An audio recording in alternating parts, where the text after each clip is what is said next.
Hello everyone. So in this video we'll learn about non-Hermitian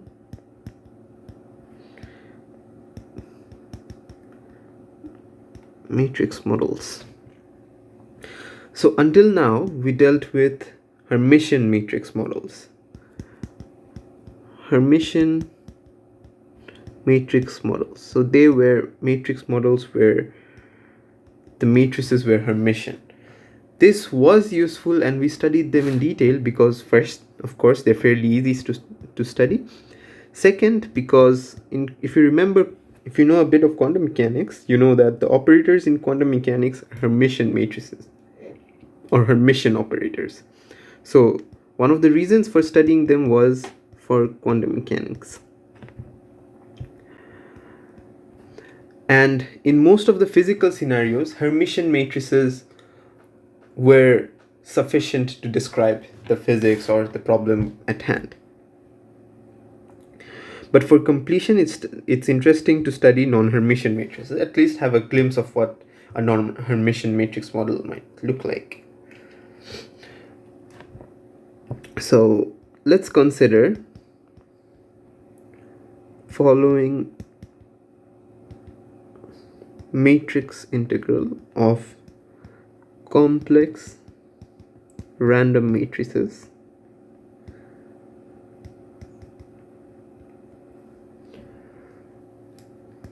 not Hermitian like before.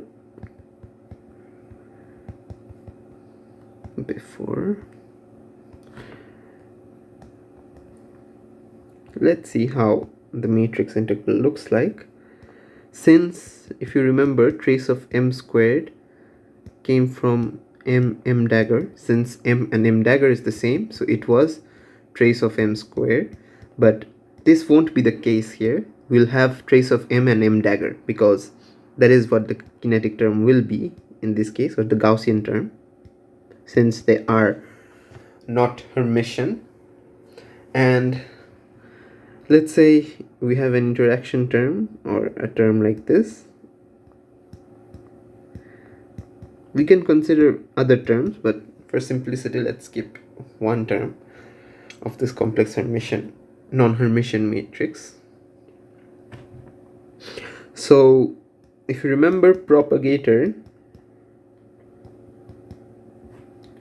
in Hermitian case,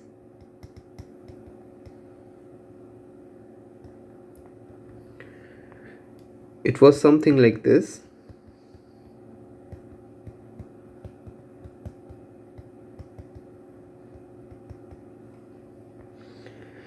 And in the non-Hermitian case,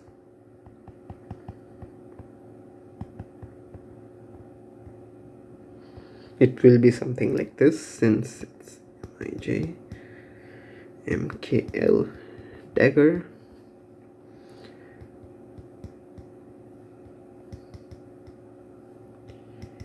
Okay, and if you want a graphical representation, it will look something like this. I L J K.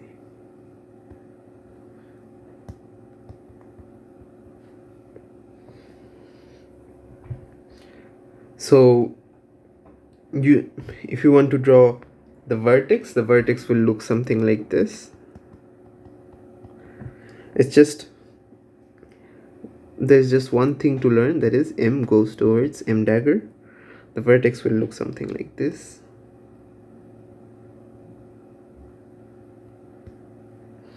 So the problem is the direction, so trace of m dagger, m dagger. So one of them going in, if it's m dagger, going out if it's m, going in if it's m dagger, going out if it's m. So that is how a vertex is organized in this non-Hermitian case. So this was a brief on non-Hermitian case. Let's see another kind. that is real or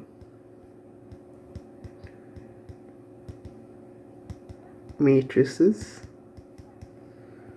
and twisted ribbons.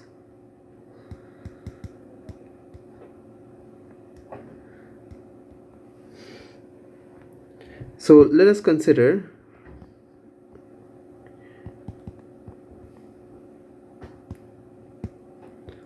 over matrix integral over real symmetric matrices.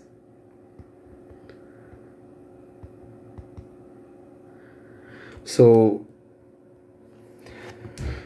real symmetric matrices, so how will the partition function look like? It's trace of m squared, m equals m transpose, so we have that freedom. So, and let's say we have trace of m4. So the quadratic term, that is this term,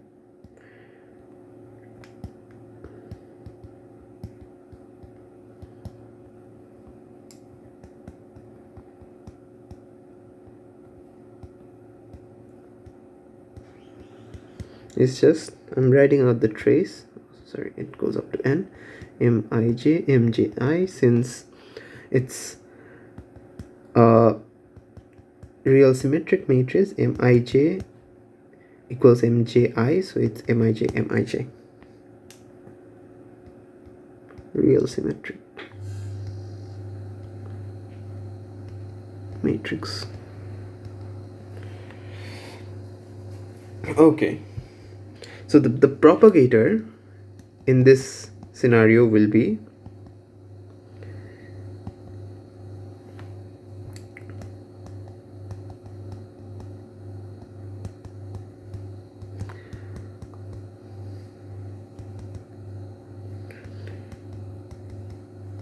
delta il delta jk, that is what it was in the beginning, and we have another extra term that is delta ik delta j, sorry, delta jl. That is what is different from the Hermitian case, the case that we were dealing with until now. So graphically we can write the two terms of the propagator differently. That is, so in the following way we can write it: mij mkl, say iljk, plus, let's say this is I, this is L, this is J, this is K. I goes to K, J goes to L. So this is called the twisted ribbon, and the graphs formed by them are twisted ribbon graphs. So if you remember,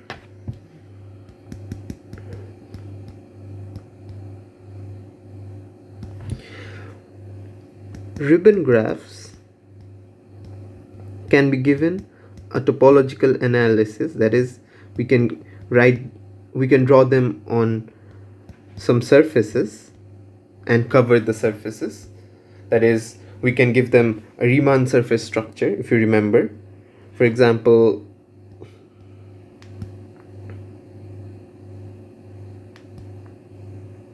this figure 8, it can be drawn on a genus 0 surface, or this one,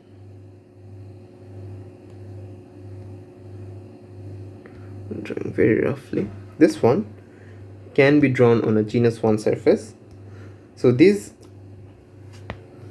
things, we can draw them, or we can give them a Riemann surface structure. That is, we can say that they live on Riemann surfaces with different genuses. That is, it depends on what, if it's a planar graph or it's not, if it's how the graph is shaped or how the graph is drawn. You can draw them on different genus surfaces.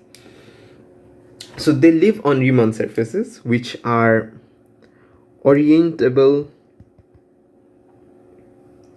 surfaces. So if you remember the orientable surfaces, for those who are doing mathematical physics, you know what orientable surfaces are. That is, if you start from a point and if you go all around the surface and return to the same point, that is orientable surface. And there's something called non-orientable surface. So they are surfaces, for example, if you start from a point and if you return and if you go all around the surface but you return to exactly the opposite point on the surface, these are non-orientable surfaces. So you have seen an example of non-orientable surface. I'll just say where you have seen it. And examples are like Mobius strip and Klein bottle. So if you have seen the movie Avengers Endgame, in that movie, Tony Stark, that is the Iron Man, devises a machine that can travel in time, and for that he uses the Mobius strip. The Mobius strip solves the time travel paradox according to the game, not in real life, of course, according to Endgame. So that is where he uses the Mobius strip. That is, if you go all around, you return to the opposite point. And that is a non-orientable surface, what he was talking about. So if you want, you can Google this up, the non-orientable surfaces. If you haven't encountered them, you'll see that they're very interesting surfaces that if you go all around the surface, and if you want to return to the same point, you have to go twice, not once. So this is an example of non-orientable surface. So twisted ribbons, that is this ribbons, twisted ribbons lives on non-orientable surfaces.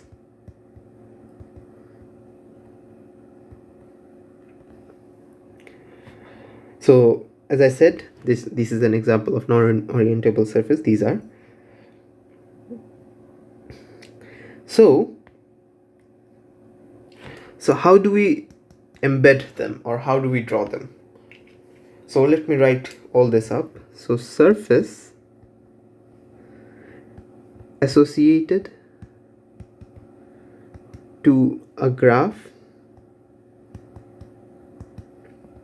is obtained by gluing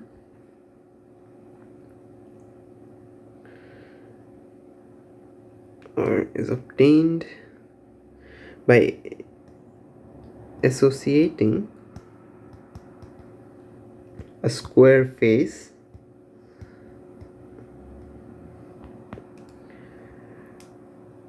to each 4 valent, since we are dealing with vertices of valency 4 here, if you remember, to each 4 valent vertex, and gluing together along edges. I'll show that in a bit, so that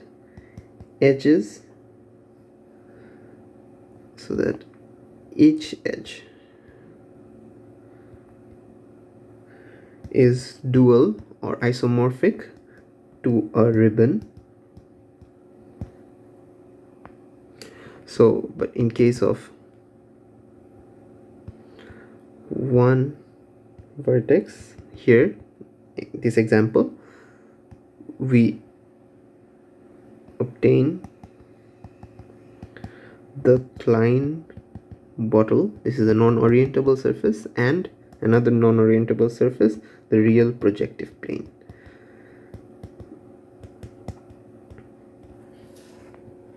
So how is the surfaces drawn? So let's see let's say we are dealing with, I need a big space for this. Let's say we are dealing with vertex of valency 4. That is what we are actually dealing with. So this is a vertex of valency 4. They said to associate a square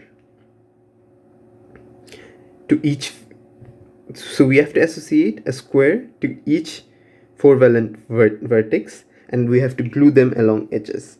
So let's see. Let's draw a square here.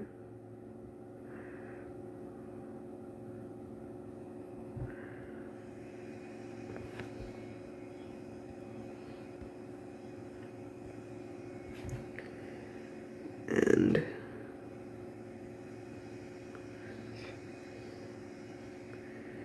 a square here.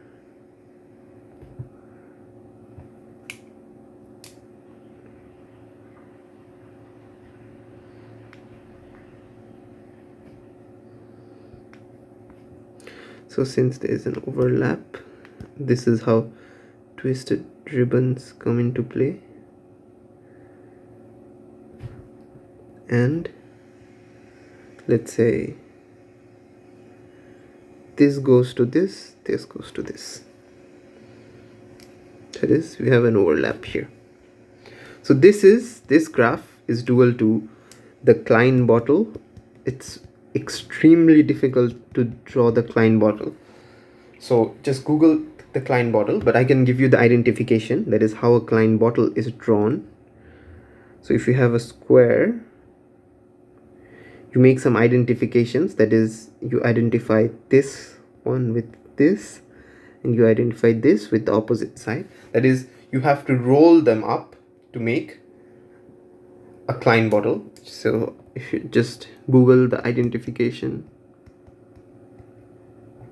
and I will post something, I'll post a drawing of how you make a Klein bottle. Squares to make Klein bottle. And let's see,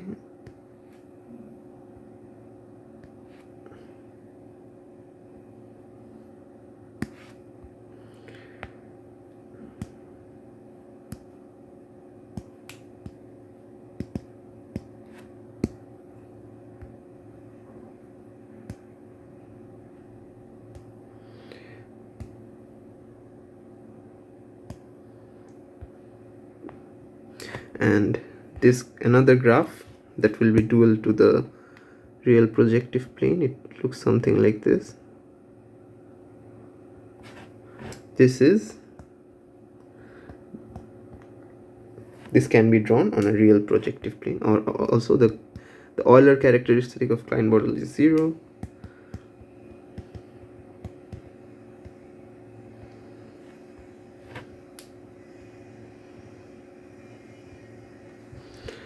The identification are, all of them are identified oppositely.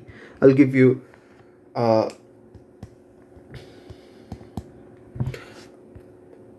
graph or a picture of how you can draw a Klein bottle. I'll try to draw it. It's very difficult to draw a Klein bottle, but it's best if you can Google this up. Okay, so next, let's generalize this a bit. We have learned a bit about twisted ribbons and how the twisted ribbon graphs form. So more generally, if you remember the beta ensembles, the beta matrix models, and beta equals to 1, 2, or 4, if you remember it, and it's drawn from the Gaussian ensemble.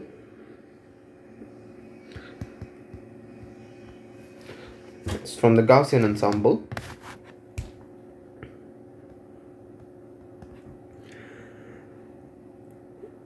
So let's generalize this a bit. So using the value of beta for different values of beta, so that we have a simple matrix integral, and from that we can construct any different matrix model corresponding to different betas.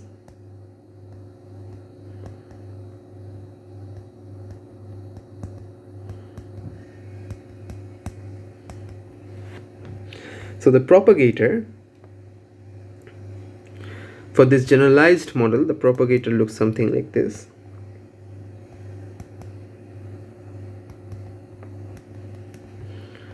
The propagator is JMKL epsilon 1. They are weighted by epsilon, that is the weight of each of the propagators, that is if the two terms of propagators are differently weighted in the sense, and these epsilons are the weighting parameters. Delta JL weighted by epsilon 2. They are weighted by epsilon 2, that is, yeah, the epsilons can be 1 or epsilons can be 0 depending on the scenario. For example, for a Hermitian, this term has to 0 and this term has to be equal to 0 for a Hermitian matrix model. So for that, epsilon has to be equal to epsilon 1 has to be equal to epsilon negative of epsilon minus 2, or epsilon 1 plus epsilon 2 has to be equal to 0. So this term vanishes, we have only this term, and you can weight the epsilon to be 1 so that you recover the matrix, the Hermitian matrix model. If you remember the Hermitian matrix model, we don't have this term vanishes. So now we are generalizing all of the things that we have studied. So graphically,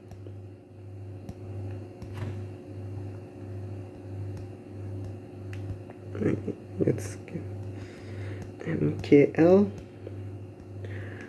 It looks like epsilon 1 IJ KL plus, sorry, we have a minus sign here, epsilon 2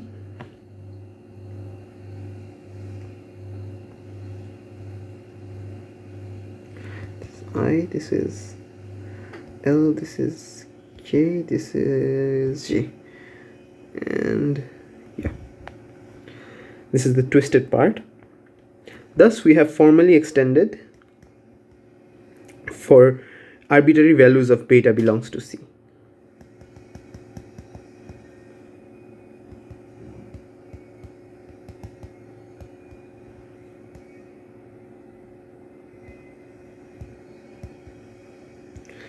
Beta belongs to C. Beta can be any complex number. You have the similar analysis, not only the Gaussian ensembles that we considered, beta equal to 1, 2, and 4. This analysis works for any beta you can consider. Also, what we also did is associated the weights that I was talking about, that is, they are differently weighted, epsilon 1 and minus epsilon 1 plus epsilon 2 to untwisted and twisted ribbons respectively. Again, if you remember, for beta equal to 2, twisted ribbons vanish because beta equal to 2, that is a complex Hermitian matrix. Complex Hermitian.